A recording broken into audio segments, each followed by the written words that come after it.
আসসালামু আলাইকুম। আযান সম্পর্কে ৮টি সুন্নত রয়েছে, যার ভিতরে একটি সুন্নত যদি কোনো ব্যক্তি আদায় করে তাহলে ১০০ শহীদের সওয়াব পাবে। ১ নাম্বার, আযান পাক পবিত্র অবস্থা দেওয়া।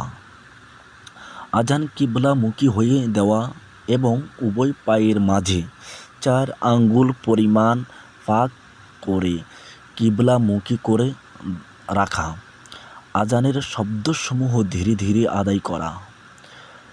আযানের মধ্যে হাইয়া আলাস সালাহ বলার সময় ডান দিক এবং হাইয়া আলাল ফালাহ বলার সময় বাম দিকে ফেরা। গর্দান পেরানো, তবে সিনা ও পা কিবলার দিকেও থাকবে। মহল্লার প্রথম আযান শ্রবণের সাথে সাথে আযান শেষ হওয়া পর্যন্ত শ্রোতাগণের তেলাওয়াত, জিকির, তাসবিহ ইত্যাদি বন্ধ করে দেওয়া। আযানের জবাব দেওয়া, অর্থাৎ যখন মুয়াজ্জিনের কণ্ঠে আযান শুনবে তখন তার প্রতি উত্তরে ওই শব্দ বলবে।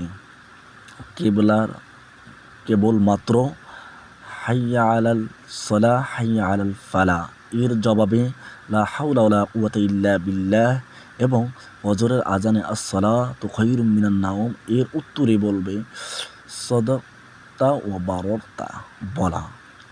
আযান শেষ দুরূদ শরীফ পড়া, অতঃপর নিম্নের দোয়া পড়া।